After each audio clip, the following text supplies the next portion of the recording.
Hey, hope you're doing well. Color Knives here. I have done a video in the past on tapered tangs, and since then I've done quite a few more tapered tangs, and I've learned a bit more that I want to share with you today. First of all, somebody may say, what's a tapered tang? This portion of the knife is a tang, and this is what you'd call a full tang. The only material removed from the tang itself on this one is the pinholes. Now with a taper tang, you will taper the blade typically where the handle meets the blade all the way back to the tip, to the butt. And you just have to kind of decide how thin you want to tape that. Now, here's a knife here. My lighting's not great, sorry. But it's got a tapered tang. You may wonder why you would taper a tang of a knife.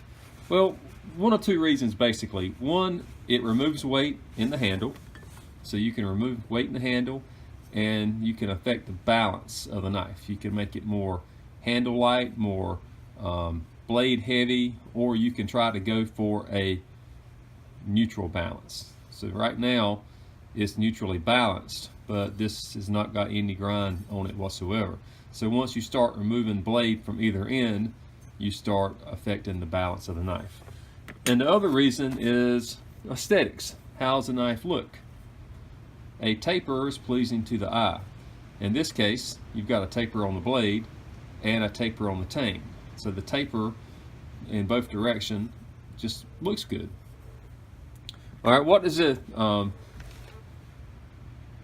taper look like, what's the taper look like on the handle itself, and how does that affect putting handles on here? Like for instance, this is some flame birch ready to be put on a handle. So this 2x4 here represents a tang. We'll say it's actually two tangs in this case. We've got a tang on this side and a tang on that side just for this demonstration. So a typical full tang knife with handle holes drilled, looks like so. And then a taper tang is what you're doing is you're removing basically a wedge from both sides of the handle. All right. Now once you do that, it really impacts how your handles go on. So now, instead of the handle going on like this one go on at an angle. So you have to drill your holes differently. So, for an example, this is another 2x4. It's got one hole drilled for a regular full tang knife, and then it's got one hole drilled for a taper tang. And you can see how this hole is drilled crooked. And you've got to think, this is going to connect to the knife and also go through to the other side. Now, one thing to take in consideration is when you drill these holes, typically you'll drill it when the tang is full and no material has been moved. So you've got a hole that's going straight through your tang. So this hole is going straight through. There's no, let me grab something here. You can see it's not at an angle, it is straight through. So when I put my handle material on, I've got to drill the handle material so it's going straight through. Thus, you've got this off-center hole here. And let me back this out for you. What that's going to look like.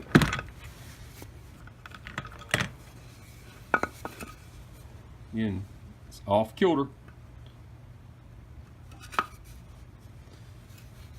But you can see, once that is inserted into the tang, it's coming out straight. So that angle here is coming out straight in the tang, 90 degrees.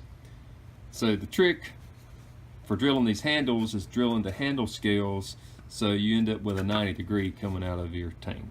All right, so that's that piece. And then we'll actually go into drilling tangs out here in just a second. All right, we're going to use this piece of wood for our demonstration. And you can see it's got a tang shape. We'll say that's the blade. And what I do is I like to use pink Sharpie. I go ahead and outline the blade. And these lines here are just going to let you know that what you typically do when you taper a tang is you will hog out or remove material here as like in a hollow using a wheel attachment, so that when you remove material from this off your platen, you're not having to remove as much material. What I like to do is I like to do a center line, and I'm just going to do this with a pencil on the butt of the knife, and then I'll go to my platen and I will remove material from both sides, kind of like I'm setting the bevel on a knife, and I'll take it down to the thickness I want to take the taper tang to, and then that'll be my starting point. Now, one thing to take in consideration, I normally do this on a hardened tang, because you have too much of a tendency to have a warp when you taper tangs before heat treat, and then it's a pain to try to get out. So when I actually am working with steel, I'm using a coolant system to keep my steel cool. But in this case, since I'm working on wood, I'm going to get that out of the way and just go from there.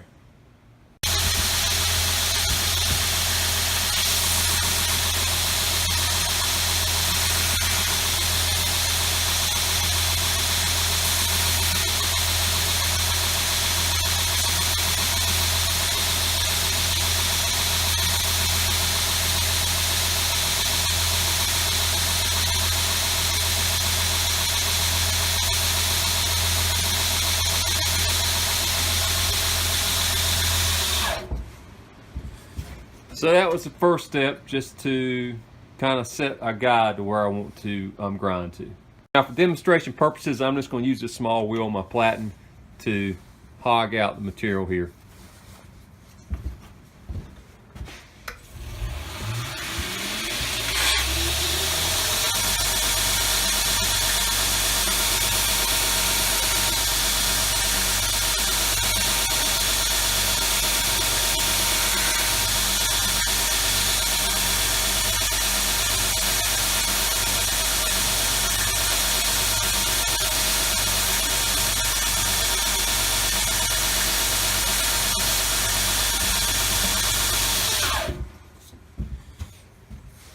So I just quickly hogged out some material on this so that I don't have to remove as much when I get my platen set up. All right, let's talk about platen setup, which is very important. Typically when I run my platen, you can see as this is touching the platen, I'm actually making my contact wheels here spin. So I want my platen as level with these wheels. But when I taper my tang, that's not what I want. Because what you'll find is when you taper your tang, if you're not very careful, you'll touch that wheel there in your blade, and you'll put a little divot in there, which is not good. So what I do,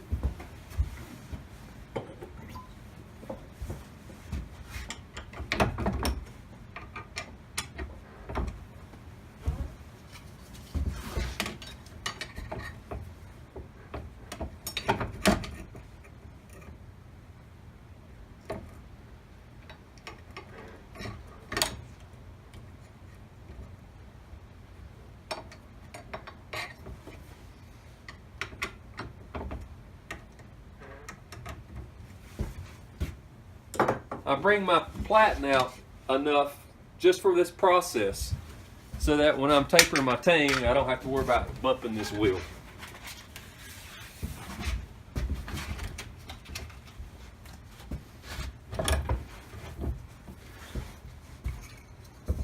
So now you can see the gap between the platen and the wheel. Also, when I'm using our actual knife, a lot of times I'll use a little hand magnet to help. Now, one thing to take in consideration is even pressure. And the more curve you have on the blade, the easier it is to get your grind off, because you're grinding to your butt thickness that you want.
All right, so I'm bringing it up, and I'm gonna bring it up to where my plunge is gonna be, which would, in this case, it'd be right here.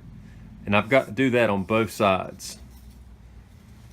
And the whole time I'm doing this, I'm trying to look and ensure that I'm keeping this even. So I'll finish this and be right back.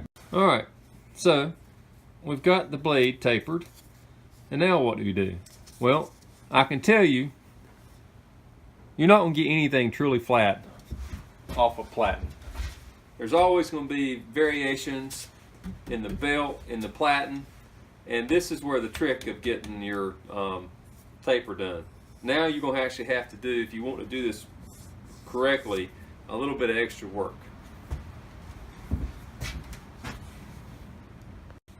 All right, first check I do is on the surface plate. I take the tang, I mark it up, and I just simply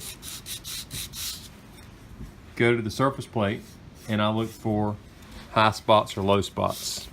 And you can, I've done it, you can work on the surface plate to remove the high spots and low spots, but it will take you time, because you got to also remember, I'm working on with hardened steel.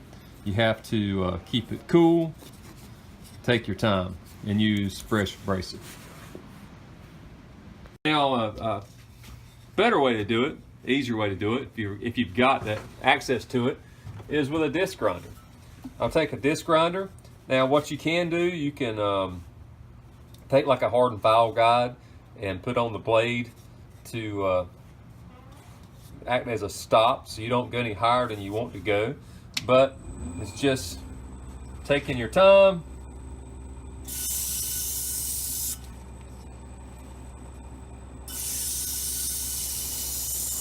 And what I do, I'll run it as slow as I can. And this is a bottle of Simple Green, and I keep everything wet as I go along, just to be as careful as I can. So I'll have it completely slowed down, fresh Rhino wet abrasive, and I'll just take my time and I'll continue working. I don't know if you can see, I've still got high spot right here.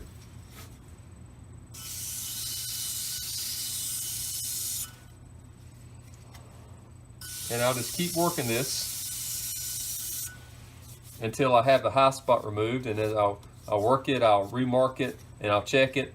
And I'm also checking to ensure that it's even on both sides. All right. So you have your tang tapered, you've got it trued up, you know it's flat, and you're ready to drill your handle with material. You know that your holes run at 90-degree angle to the blade here. But now that the tang is tapered, when you put your handle material on, you're at an angle. So what you have to do is figure out how you're going to bring your blade, your handle material,